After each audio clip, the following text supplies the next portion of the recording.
don't know this poor old woman. I have never seen her before. Alice, it is me, your mother.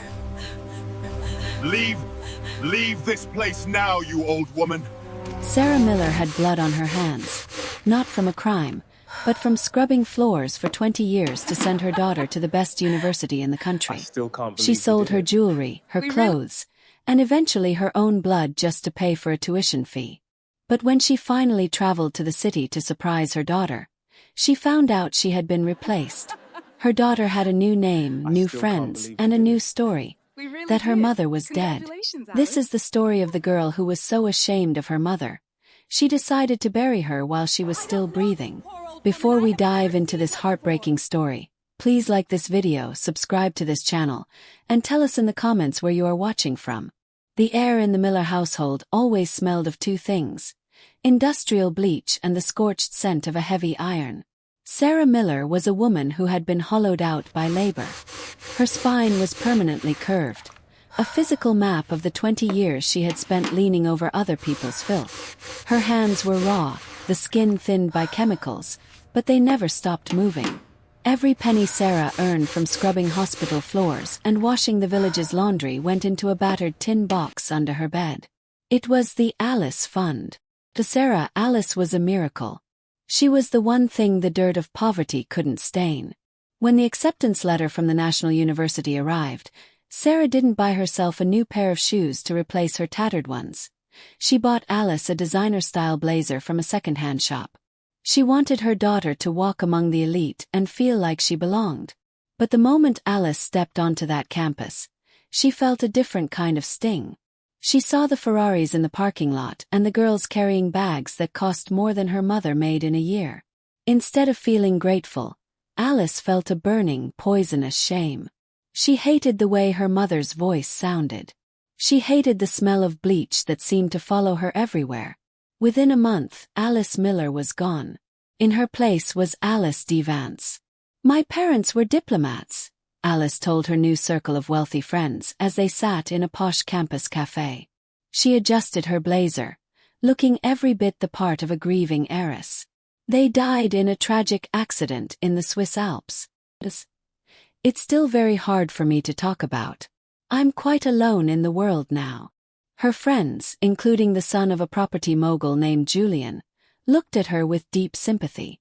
To them, she was a tragic, sophisticated mystery. To keep the lie alive, Alice did the unthinkable.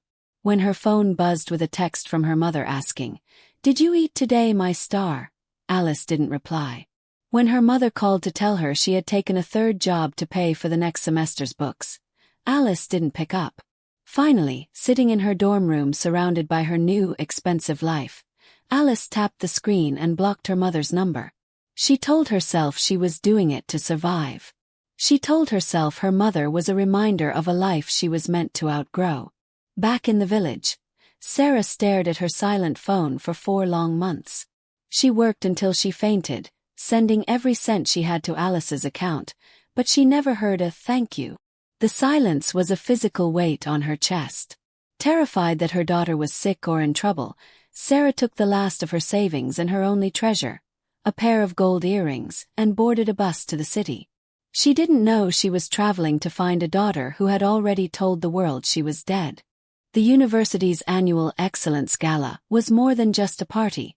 For Alice, it was the final coronation of her new identity. The Great Hall was a cathedral of light, draped in heavy velvet and illuminated by 1,000-bulb chandeliers. Alice moved through the crowd in a floor-length silk gown she had bought on a credit card she couldn't afford to pay off. On her arm was Julian, whose family name was etched into the very stones of the university buildings. "You look breathtaking tonight, Alice," Julian whispered, leaning in close. "My parents are dying to meet you. They've always admired families with a history of service, like your father's diplomatic work." Alice smiled, a perfect, practiced curve of the lips. "Thank you, Julian. He would have loved to be here. He always told me that class isn't about money. It's about how you carry yourself." The lie tasted like expensive champagne, sweet, bubbly, and intoxicating. For a few hours, Alice actually believed she was Alice D. Vance. She had forgotten the smell of bleach. She had forgotten the sound of the village. But outside, in the pouring rain, the village had arrived. Sarah Miller stood at the massive iron gates of the university, shivering. Her thin floral dress was soaked through, clinging to her fragile frame. She looked like a ghost that had wandered into a palace. In her hand, she clutched a crumpled piece of paper with the words National University written in her jagged, shaky handwriting. "Please," Sarah pleaded with the security guard at the gate. "I'm looking for my daughter, Alice Miller. I haven't heard from her in so long. I just need to see if she's okay." The guard looked at the woman's muddy shoes and the plastic grocery bag she held. He sneered. "There's no Alice Miller on the VIP list, lady. And this is a private event. Move along." "But she's here. She sent me pictures of the big library." Sarah's voice rose in desperation. "Please just look again." Determined, Sarah didn't move. She waited until a catering truck pulled through the side entrance and slipped past the guards, her heart hammering against her ribs like a trapped bird. She followed the music, the laughter, and the light until she found herself standing at the back of the great hall. The opulence nearly blinded her. She saw girls who looked like princesses and boys who looked like kings. And then she saw her. Alice was standing in the center of a circle of people, laughing at something Julian had said. She looked like a star. Sarah's eyes filled with tears of pure, unadulterated relief. Her daughter wasn't hurt. She wasn't dead. She was beautiful. Before she could think, before she could remember her own rags or the dirt on her face, Sarah's heart took over. She pushed through the crowd of silk and tuxedos. "Alice!" Sarah cried out, her voice cracking with 5 months of unshed tears. "Alice! My baby! You're alive!" The music didn't stop, but the conversation around Alice died instantly. The circle of elites parted as if a leper had entered their midst. Julian pulled back, his brow furrowing in confusion. "Alice! Who is this?" Alice froze. The world went silent, save for the blood rushing in her ears. She looked at her mother. She saw the wet, matted hair. She saw the cracked skin of her hands. She saw the plastic bag from a cheap grocery store. She saw the death of her future. The shame wasn't a flicker. It was a forest fire. It burned away every memory of her mother's hugs, every meal her mother had skipped for her, every drop of blood her mother had sold. "Alice, it's Mama," Sarah whispered, reaching out a trembling, calloused hand to touch the silk of Alice's sleeve. "I was so worried." Blocked. The phone. "I thought you were." Alice felt Julian's hand drop from her waist. She saw Chloe's eyes widen with realization. The social death was happening in real time. In that moment, Alice made a choice that would haunt her until her final breath. She stepped back, pulling her dress away as if her mother's touch were toxic. "I'm sorry," Alice said, her voice loud, clear, and cold as ice. "Who are you?" Sarah's hand stopped in midair. "Alice. What are you saying?" "It's me. It's your mother." Alice let out a short, hollow laugh, looking around at her friends. "Is this a joke?" "Julian, I told you about this woman. I warned the department. This is that woman from the village near my father's old estate. She's mentally unstable. She's been stalking my family for years, obsessed with our name." "Stalker?" Sarah gasped, her heart literally feeling like it was being ripped out of her chest. "Alice, I carried you. I scrubbed floors until my back broke to put you here. Look at me." "Security!" Alice screamed, her voice rising in fake terror. "Get her out of here. She's dangerous. She's delusional. I don't know this woman. I've never seen her before in my life." The guards moved in quickly. They grabbed Sarah's thin, bony arms, twisting them behind her back. Sarah didn't fight. She didn't even cry out in pain. She just stared at Alice. The light in Sarah's eyes didn't just fade. It vanished. It was replaced by a hollow, dead stare that was more terrifying than any scream. As they dragged her toward the exit, the plastic bag Sarah was holding tore. A small velvet box fell out and skidded across the marble floor, stopping right at Alice's feet. Alice didn't pick it up. She didn't look down. She looked Julian in the eye and sighed. "I'm so sorry you had to see that. It's so hard being the last of a prominent family. People target you." The crowd went back to their drinks, but the air was different now. The lie was still standing, but the foundation was cracked. And outside, in the cold rain, a mother sat on the curb, her spirit finally broken by the one person she had lived to protect. The gala continued, but for Alice, the music had become a dissonant screech. Every time someone laughed, she wondered if they were laughing at her. Every time Julian whispered in her ear, she felt the cold ghost of her mother's touch on her sleeve. She had won. The stalker had been removed. Her secret was safe. But as she walked back to her dorm room that night, the silence of the campus felt like a heavy, suffocating shroud. If you're still with us, this is where the story takes a turn you won't expect. Don't forget to hit that subscribe button to see how this ends. When Alice reached her room, she saw something sitting on her desk. It was the small velvet box. A campus janitor must have picked it up and seen her name on her ID badge near the scene. With trembling fingers, Alice opened it. Inside sat a pair of gold earrings. They weren't new. They were antique, thin from years of wear, but polished until they gleamed like suns. Beneath the earrings was a folded piece of paper. Alice opened it, expecting a letter of anger or a plea for mercy. It wasn't a letter. It was a receipt from a local clinic. Alice's breath hitched. It was a record of plasma donation. There were dates, dozens of them. Her mother hadn't just been scrubbing floors. She had been selling her very blood to make sure Alice's extra university fees were paid on time. Below the receipt was a tiny handwritten note. "For my star, so you can shine as bright as the girls in the city. Love, Mama." The shame that Alice had been running from finally caught up to her. It wasn't the shallow shame of being poor. It was the bone-deep, soul-crushing shame of being a monster. She looked at the gold earrings, the only inheritance her mother had, and realized they had been bought with the literal life force of the woman she had just called a stalker. The next morning, the D. Vance facade didn't just crack, it exploded. A student journalist who had been filming the gala for the university's social media page hadn't just captured the stalker incident. They had captured the raw, primal look of betrayal on Sarah's face. The video went viral within the hour. But it wasn't the video that did the most damage. A girl named Martha, who worked in the university's cafeteria, walked into the student lounge where Alice was sitting with Julian. Martha didn't say a word. She walked up to the table and dumped a bucket of dirty mop water right at Alice's feet. "That's the smell of your mother's life," Martha spat, her voice shaking with rage. "I'm from your village, Alice.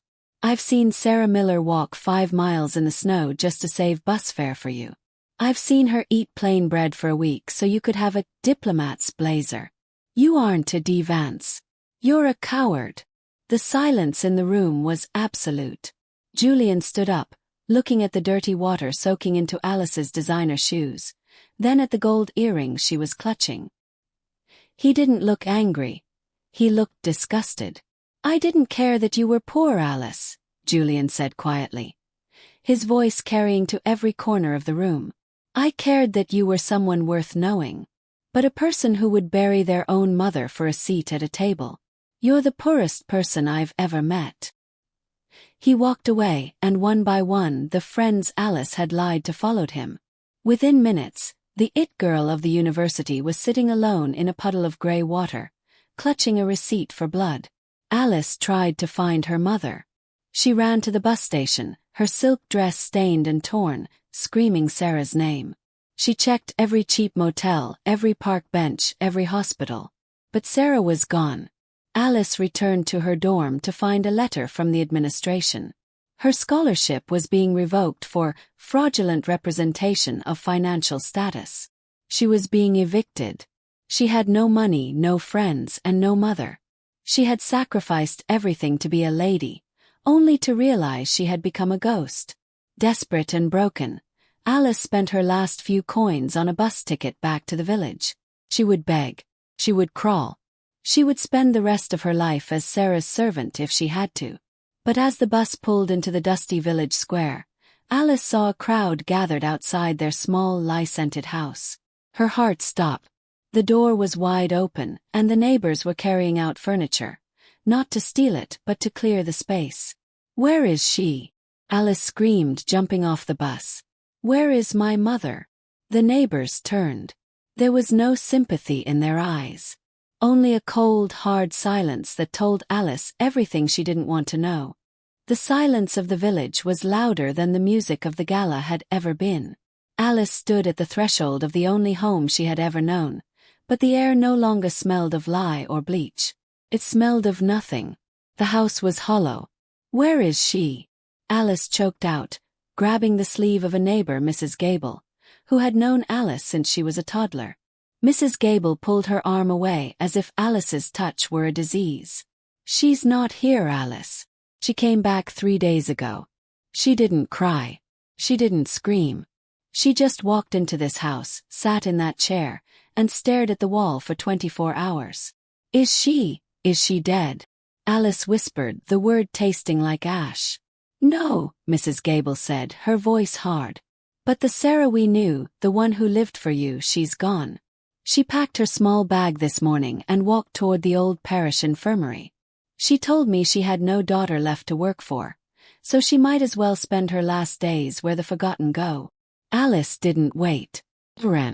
She ran until her lungs burned, until the soles of her expensive city shoes tore open, and her feet bled onto the gravel path. She reached the infirmary, a gray stone building on the edge of the woods, and burst through the doors. She found Sarah in a small, dim room at the end of the hallway. Her mother wasn't mad. She wasn't screaming. She was simply sitting by the window, watching the dead leaves dance in the wind. She looked like a candle that had finally burned down to the wick. "Mama!" Alice sobbed, collapsing at Sarah's feet. She grabbed her mother's hands, those thin, scarred hands, and pressed them to her face. "Mama, please. I'm here. I'm so sorry. I'll do anything. I'll tell everyone the truth. I'll work every day.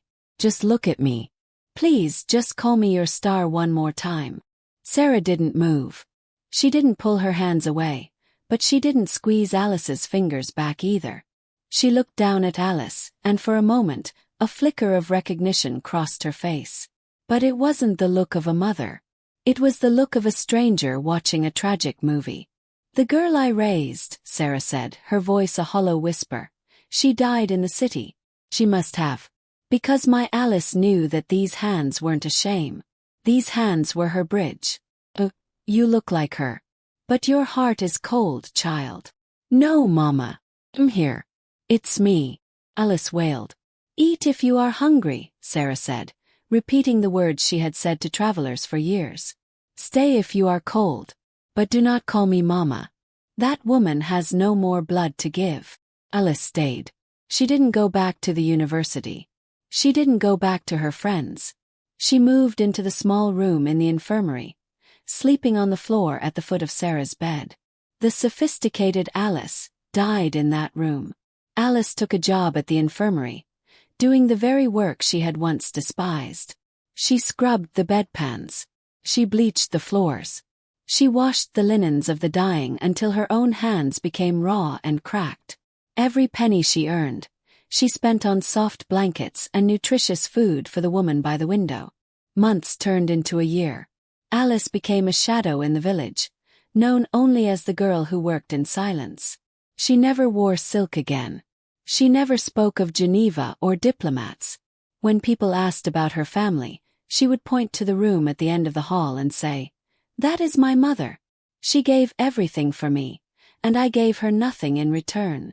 One evening, as the first snow began to fall, Alice was kneeling by Sarah's bed, rubbing lotion into her mother's paper-thin skin. The room was quiet, save for the crackle of a small fire.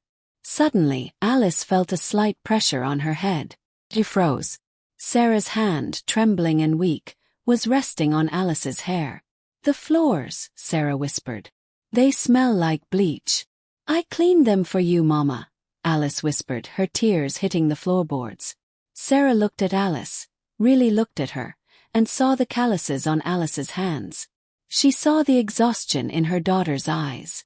She saw the daughter who was no longer ashamed of the dirt. "My star," Sarah whispered, a single tear escaping her clouded eyes. "You've finally come home." It wasn't a perfect ending. Sarah's health never fully recovered, and Alice would never have the career she once dreamed of. But as they sat together in the quiet room, Alice realized that the most expensive silk in the world couldn't compare to the warmth of a mother's forgiveness. She had lost the world, but she had saved her soul. The greatest shame isn't being poor. It's being rich in everything but gratitude. Alice learned the hardest lesson of all. That true class isn't found in a designer label or a fake last name. It's found in the calloused hands of those who sacrifice everything so we can have a better life. She spent years trying to erase her mother's image, only to realize that her mother was the only beautiful thing she ever truly had. In a world that tells us to be ashamed of where we come from, never forget the bridge that carried you across. Because once that bridge is broken, no amount of silk or gold can ever truly fix the silence that follows. Before you go, I want to ask you a question. Have you called your parents or the person who raised you lately? Life is shorter than we think, and "I'm sorry" is much harder to say when the person you owe it to is no longer there to hear it. If this story touched your heart, please hit that like button. It really helps the channel. If you haven't already, subscribe and turn on the notification bell so you never miss our stories. And finally, tell me in the comments, what is one thing you are grateful for about your family? I'll be reading through and hearting the most touching responses. I'm Gloria. Thank you for watching, and remember, never be ashamed of the hands that fed you. I'll see you in the next story.